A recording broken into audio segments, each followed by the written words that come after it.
নমস্কার বন্ধুরা, মায়ের রান্নান ব্লগ চ্যানেলে আপনাদের সকলকে জানাই অনেক স্বাগত। আজ আবারও হাজির হয়ে গেলাম দারুণ স্বাদের একটি রেসিপি নিয়ে। আমি আজকে শেয়ার করব খুবই জানাশোনা একটি রেসিপি। আপনারা প্রায় সকলেই প্রায়শই বাড়িতে করে থাকেন, কাতলা মাছের কালিয়া। কাতলা মাছ তো অনেক রকমভাবেই মানুষ খেয়ে থাকে, তবে মাঝে মধ্যে কিন্তু এইভাবে কালিয়া করে খেলে কিন্তু দুর্দান্ত টেস্ট লাগে। আর যারা মশলা একটুখানি কম পছন্দ করে তারা কিন্তু এইভাবে খুবই কম মশলায় কাতলা কালিয়া করে খেতে পারেন, ভীষণই সুস্বাদু হয়। আর এই রেসিপিটা কিন্তু ভাত, রুটি, পোলাও, ফ্রাইড রাইস সবার সাথে ভালো লাগে। তো চলুন দেখে নেওয়া যাক কীভাবে তৈরি করলাম।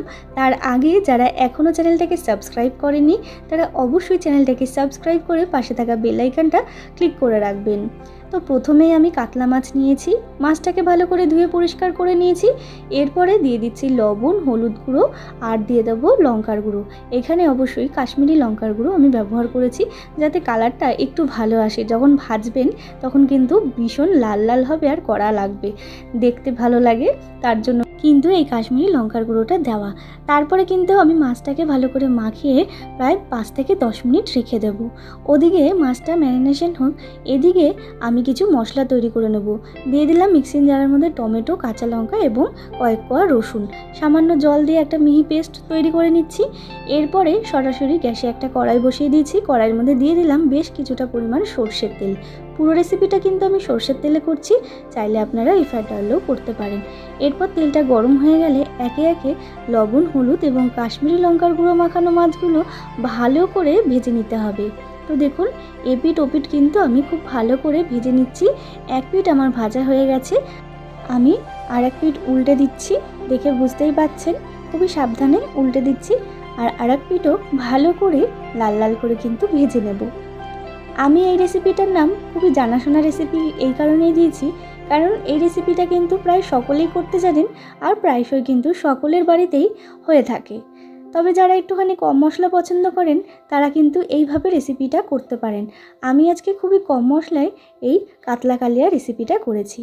তো দেখুন, মাছগুলো কিন্তু ভাজা হয়ে গেছে আর সমস্ত মাছগুলো আমি ঠিক সেম প্রসেসেই ভেজে নিয়েছি। তারপরে ওই তেলের মধ্যে দিয়ে দিলাম গোটা জিরে, গোটা গরম মশলা আর তেজপাতা। আমি ফোড়নটাকেও একটু ভেজে নিয়েছি। ফোড়নের যখন একটা মিষ্টি গন্ধ বেরিয়ে গেছে তখন এখানে দিয়ে দিচ্ছি কুচনো পেঁয়াজ। এখানে প্রায় 3টে মতো কুচনো পেঁয়াজ দিয়েছি। যেহেতু একটু গ্রেভির ব্যাপার আছে তাই একটুখানি বেশি পরিমাণে পেঁয়াজ দিতে হবে। একটুখানি লবণ দিয়ে দিলাম যাতে পেঁয়াজটা খুব তাড়াতাড়ি ভাজা হয়ে যায়। তো দেখুন বন্ধুরা, পেঁয়াজটা কিন্তু খুব তাড়াতাড়ি ভাজা হয়ে গেছে, দেখে বুঝতেই পাচ্ছেন একটু লাল লাল হয়ে গেছে, কালারটা চেঞ্জ হয়ে গেছে। এরপরে আমি যে পেস্টটা তৈরি করে রেখেছিলাম সেই পেস্টটা দিয়ে দিলাম। এরপর কিন্তু ভালো করে একটুখানি কষিয়ে নেব, যাতে রসুনের যে কাঁচা গন্ধটা আছে সেটা যেন একেবারে চলে যায়। তো দেখুন বন্ধুরা, আমি কিন্তু একটু ভালো করে কষিয়ে নিয়েছি। রসুনের কাঁচা গন্ধটা কিন্তু একেবারে চলে গেছে, দেখে বুঝতেই পাচ্ছেন কালারটা কিন্তু একেবারে চেঞ্জ হয়ে গেছে। এরপর সমস্ত গুঁড়ো মশলা দিয়ে দেবো হলুদ গুঁড়ো, আর দিয়ে দিচ্ছি কাশ্মীরি লঙ্কার গুঁড়ো। এরপর ভালো করে কিন্তু মিশিয়ে নেব। তার আগে দিয়ে দিলাম মশলা ধোয়া বাটির জল। এরপরে ভালো করে কিন্তু কষিয়ে নেব। জলটা একটু না দিলে কিন্তু মশলাটা একেবারে পুড়ে যেত, তার জন্য একটুখানি জল দিয়ে কিন্তু আমি কষিয়ে নেব, তাতে কষানোটা ভীষণ ভালো হয়। তো দেখুন বন্ধুরা, খুব ভালো করে কিন্তু আমি কষিয়ে নিয়েছি।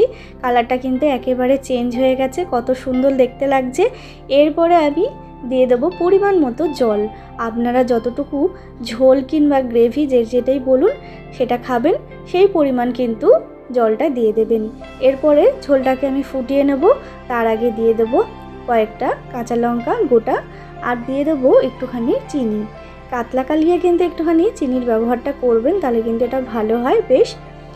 এরপরে আমি দিয়ে দিচ্ছি এখানে মাছগুলো দিয়ে কিন্তু ভালো করে ফুটিয়ে নেব।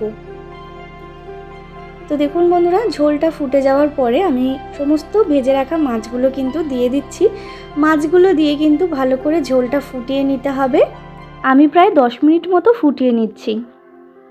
তো দেখুন বন্ধুরা, 10 মিনিট পর ফিরে আসলাম। মাছটার সাথে কিন্তু ঝোলটা একেবারে ফুটে গেছে, দেখে বুঝতেই পাচ্ছেন মাছের ভিতরে কিন্তু খুব ভালো মতো ঝোল ঢুকে গেছে আর মাছগুলো কিন্তু একটু নরম হয়ে গেছে। এরপরে দিয়ে দিয়েছি আমি গরম মশলার গুঁড়োটা দিয়ে কিন্তু আবারও ঝোলটাকে আমি 5 মিনিট মতো ফুটিয়ে নিয়েছি। তো দেখুন বন্ধুরা, আমার কিন্তু একেবারে রেডি হয়ে গেছে এই কাতলা কালিয়া রেসিপিটা। খুবই কম মশলায় কিন্তু এই রেসিপিটি তৈরি হয়ে যায়, ভীষণই সুস্বাদু লাগে। অনেকেই অনেক রকম মশলা দিয়ে তৈরি করেন, তবে আমি আজকে খুবই কম মশলায় এই কাতলা কালিয়া রেসিপিটি তৈরি করেছি। যারা একদমই খুব বেশি মশলা খেতে পছন্দ করেন না, তারা কিন্তু এইভাবে কাতলা কালিয়া রেসিপিটা ট্রাই করতে পারেন। এটা ভীষণই সুস্বাদু হয়। ভাত, পোলাও, রুটি, ফ্রাইড রাইস সবের সাথে কিন্তু এই রেসিপিটা ভীষণ ভালো লাগে। তো বন্ধুরা, কেমন লাগলো আমার এই কাতলা কালিয়া রেসিপিটি অবশ্যই কমেন্ট করে কিন্তু জানাতে ভুলবেন না। আর ভালো লাগলে কিন্তু অবশ্যই একটা লাইক করবেন, শেয়ার করবেন।